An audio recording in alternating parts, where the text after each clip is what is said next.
solo sci, perché voi organizzate una marea di eventi. Non lo dico perché a noi arrivano delle mail di aggiornamento continuo, questo weekend facciamo questo, quest'altro, che non so neanche come uno può andare a pensare, oltre che organizzare tutte queste serie di situazioni che sono anche piacevoli, di grande richiamo. Certo. E quindi vediamo un po' di raccontarli tranquillamente, perché poi so che alcuni sentono la cosa, se la scrivono, quindi li racconteremo con calma, in modo che abbiate modo di prenderli, però ricordiamo che se andate sulla pagina web trovate tutto quanto quello che viene richiamato, e se non altro, qui chiedo a Daniele una cosa, se è possibile iscriversi a una mailing list?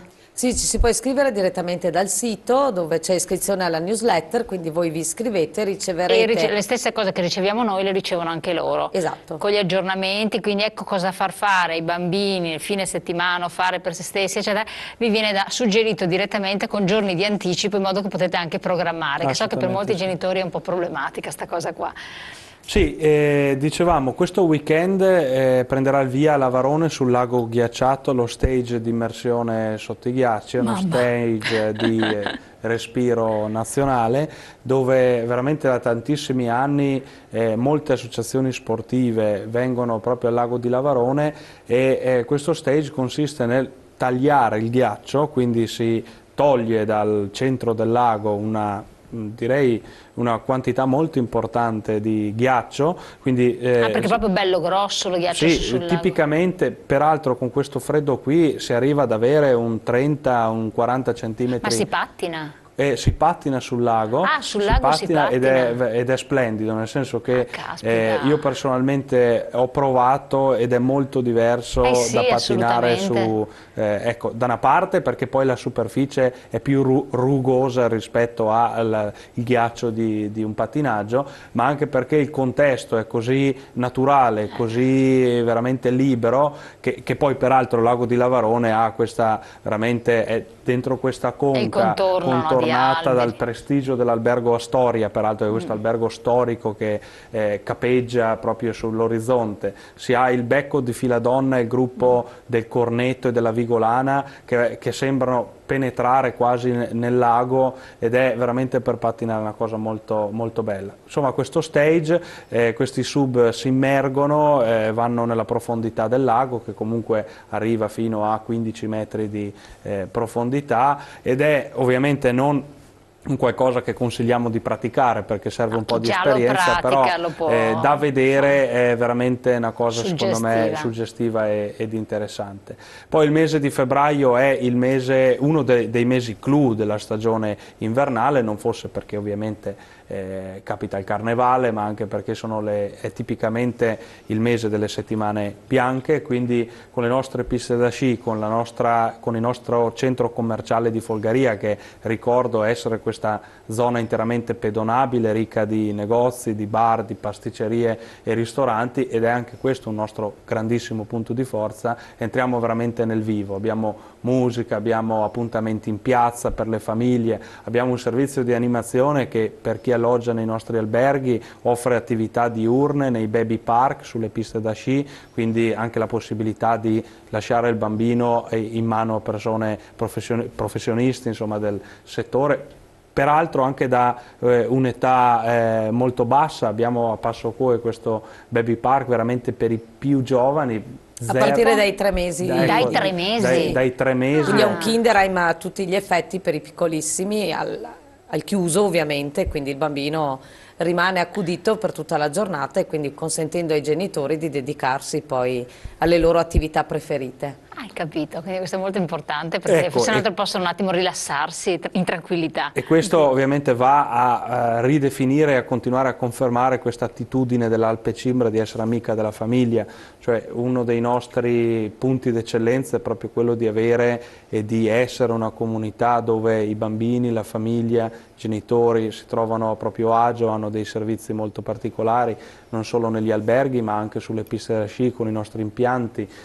Una delle cose che diciamo sempre è che tutto il comprensorio, pur avendo piste rosse, nere, è collegato e interconnesso da piste azzurre, quindi non vi è il problema della famiglia di non poter circuitare su tutta l'area sciabile perché magari qualcuno non riesce a fare una pista più tecnica, perché vi sono dei bypass, delle piste di collegamento che permettono anche ai meno esperti di girare tutta l'Alpe Cimbra. Adesso Daniela ci aggiornerà sugli eventi che ci saranno sulle piste da sci. Abbiamo questo bellissimo richiamo del nostro Festival del Gioco che sarà nel mese di febbraio, della Fiaba dell'Alpe Cimbra, questo racconto che raccoglie le nostre tradizioni storiche, le leggende che riguardano Folgaria, Lavarone e Luserna, e che è diventato un libro che distribuiamo nei nostri family hotels e nei nostri uffici dell'APT, e che veramente come dire, i bambini stanno diventando matti, tra virgolette, di questi due personaggi principali, che è la streghetta Perti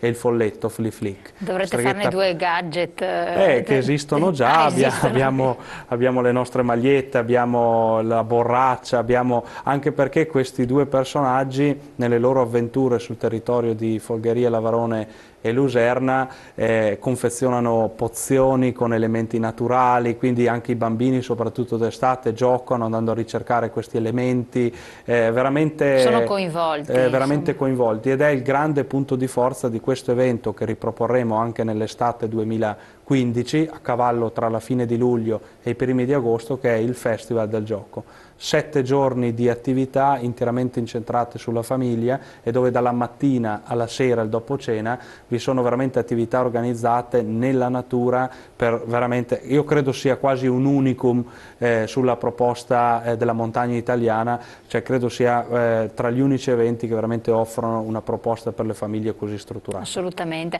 perché tra l'altro la zona dell'Alpe Cimbra, ricordiamo Folgaria, Lavarone, Luserna eccetera, rende fattibile questo tipo di proposta, mentre altre situazioni o sono in montagna molto elevate oppure c'è il comprensorio sciistico e si ferma tutto lì, 2 o 3 abitazioni. Voi siete un po' un bacino privilegiato, diciamo Cortina in piccolo, per fare un esempio, no? Bellissimo il paragone. E sicuramente questa nostra natura di essere un'Alpe, quindi una montagna molto dolce, consente anche di spostarsi e di vivere questo territorio in maniera più semplice, ci regala delle condizioni un po' più miti, raramente c'è il vento, ci sono tante ore di sole e quindi una situazione climatica molto più favorevole per le famiglie e per i bambini. Come diceva Michael, nella settimana di Carnevale avremo un ricco programma dedicato proprio al Festival della Fiaba dell'Alpe Cimbra, quindi i nostri piccoli ospiti potranno creare il loro vestito della fiaba. Con questo vestito parteciperanno a delle piccole gare che gli organizzeremo sulle piste. Ci sarà la grande sfilata di Carnevale dove gli ospiti principali saranno i bambini, una bellissima esibizione organizzata dalle scuole di sci il 16 di febbraio e il 15 di febbraio sulle piste, dove ancora i bambini potranno arrivare con questi loro costumi. Durante tutto il giorno avranno dalla merenda con Perti e Flick Flick a dei laboratori nel pomeriggio, e questa attività continuerà anche la sera negli alberghi, quindi una full immersion di giochi, di divertimento e di intrattenimento. Abbiamo poi nel corso di mese di febbraio altri appuntamenti. Noi cerchiamo di organizzare eventi che si rivolgano un po' a tutti, quindi per coinvolgere. Quindi avremo il Pool Italia, cioè tutti i produttori di sci che faranno testare gratuitamente i materiali di questa stagione. Quindi per gli appassionati è un'occasione da non perdere. Il 14 e il 15 di febbraio. Come diceva Michael, il San Valentino e il giorno San Valentino. Allora San Valentino la giornata potrebbe essere questa. Si inizia alba in quota, quindi al rifugio Baita Tonda. Cos'è, un sabato, no? Che è un sabato, quindi andiamo tutti in quota, aspettiamo l'alba, mangiamoci, facciamo la prima sciata.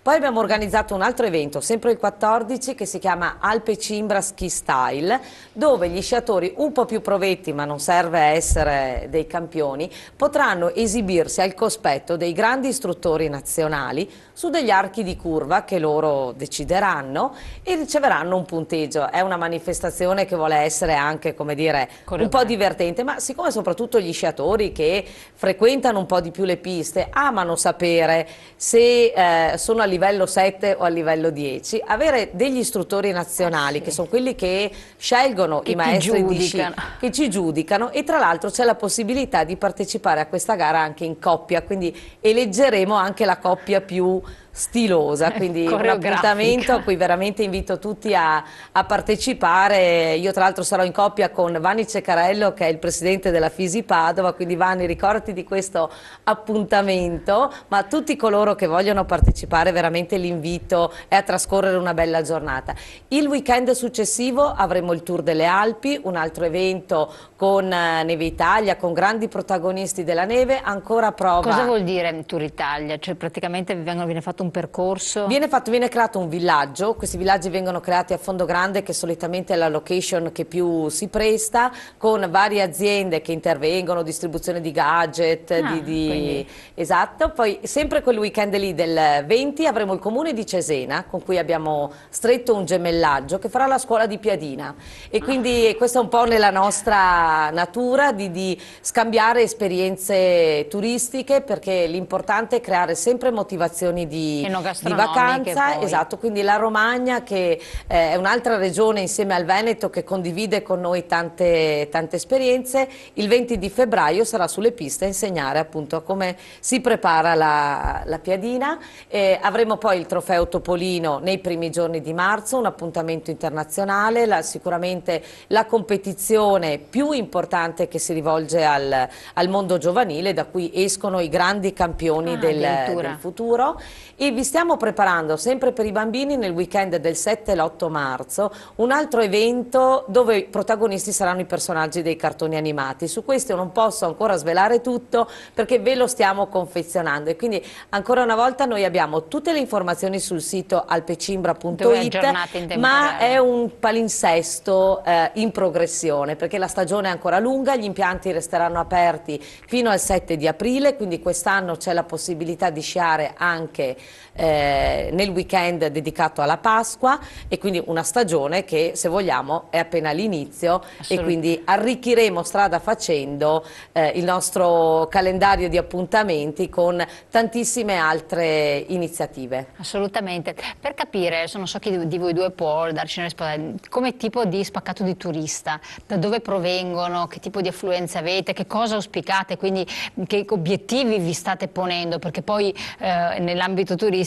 ognuno si pone delle strategie, degli obiettivi. Abbiamo visto c'è chi punta al turismo che viene dalla Russia perché è un turista più ricco, chi invece dice no, il locale. Voi cosa state facendo? Guarda, e cosa avete? Innanzitutto bisogna distinguere da clientela nazionale e clientela estera. Per quanto riguarda l'estero, sta giocando un ruolo fondamentale l'Est Europa. Quindi l'Est è forte? Assolutamente sì, e peraltro è una clientela bella, di un potere d'acquisto medio-alto, sono persone che amano divertirsi ma che rispettano le regole. Quindi non creano problemi. Non è assolutamente vera la diceria che la clientela dell'Est Europa sia una clientela che in un certo senso rovina l'immagine della località, ma anzi veramente noi abbiamo peraltro con alcuni stretto un'amicizia, proprio sono persone che ritornano per anni. I nostri primi due mercati sono la Polonia e la Repubblica Ceca, poi abbiamo la Croazia, siamo ancora abbastanza forti sul mercato della Gran Bretagna, Inghilterra, Irlanda. Vengono da così lontano fino a... Assolutamente sì. Ovviamente anche sul mercato dell'estero ci sono dei mutamenti in atto, quindi ci sono delle dinamiche che anche noi dovremmo in un certo senso osservare, però come Folgaria, Lavarone e Luserna, proprio con Daniela Vecchiato, giriamo praticamente, finito l'inverno comincia un tour veramente internazionale di workshop, di fiere, di consultazioni con i tour operator. Per quanto riguarda l'Italia, anche qui bisogna capire, nel senso che i frequentatori giornalieri o degli short breaks su Folgaria, Lavarone e Luserna, è chiaro che la nostra vicinanza un'alleanza con il Veneto, con la Lombardia, con l'Emilia Romagna, veramente ci dà una soddisfazione molto importante, perché sono i nostri primissimi turisti. In più tanti hanno anche la seconda casa da noi a Folgaria e Lavarone, e sono persone che provano quasi un amore endemico per la nostra località. Sono persone che hanno assunto quasi i connotati di un residente, nel senso che ci tengono davvero, ma non solo a vedere il territorio dove hanno la proprietà, la casa in ordine, ma tengono proprio anche al suo sviluppo, quindi partecipano con noi in tante attività. Poi ovviamente tra le prime 5 regioni italiane troviamo sicuramente il Veneto, la Lombardia, l'Emilia Romagna, la Toscana e il Lazio. Questi sono i nostri principali Per arrivare mercati. da più lontano ci seguono anche appunto dal Lazio, Sì. abbiamo diversi telespettatori da Roma. Come è possibile? Ma guarda, noi abbiamo uno splendido collegamento anche ferroviario tra Roma, Firenze, Bologna, Verona e Rovereto. Dalla stazione di Rovereto per arrivare a Folgaria sono in macchina 30 minuti, 40 minuti, con un taxi, quindi uguale. C'è un ottimo servizio di trasporto pubblico anche con il servizio pubblico su ruota, quindi gli autobus. Ovviamente siamo interconnessi con il mondo autostradale in maniera, direi, quasi, siamo i più interconnessi, direi, del Trentino Alto Adige, perché da una parte l'autostrada della Valdastico, che dal casello di Piovene Rocchette in 40 minuti, mezz'ora, 40 minuti si raggiunge sia Lavarone che Folgaria, e lo stesso per quanto riguarda la Brennero, dove vuoi dal casello di Rovereto, dal casello di Trento Sud, si raggiunge Folgaria anche lì in mezz'ora, 40 minuti. Quindi ricordo anche gli aeroporti, perché anche lì dall'aeroporto di Verona, guardate, in macchina Verona, Folgaria è un'ora esatta. L'aeroporto di Verona peraltro è anche molto servito di voli nazionali o di voli internazionali con quelli che sono i nostri mercati di riferimento. Poi abbiamo Treviso, abbiamo Venezia, che comunque è a 2 ore, e anche, direi, Bergamo, dove in un'ora e 40, un'ora e 50. Sì, tra l'altro sia da Verona che da Bergamo abbiamo un servizio che si chiama Fly Ski Shuttle, che è organizzato dalla provincia di Trento, quindi con un prezzo veramente molto molto contenuto. Viene organizzato anche il trasferimento dall'aeroporto alla destinazione. È prenotabile anche questo attraverso i siti ed è effettivamente una grande comodità. La cosa più semplice è cercare su Google o sul nostro sito Fly Ski Shuttle e vengono fuori proprio le informazioni per prenotare il servizio, quindi si va a far combaciare la data e l'ora di arrivo dell'aeroplano e il servizio di trasporto dall'aeroporto alla località sciistica, e questo consente soprattutto di abbattere i costi, perché la tariffa che richiede il servizio è veramente economica. Caspita, andiamo in pubblicità, poi torniamo subito con le ultime cose.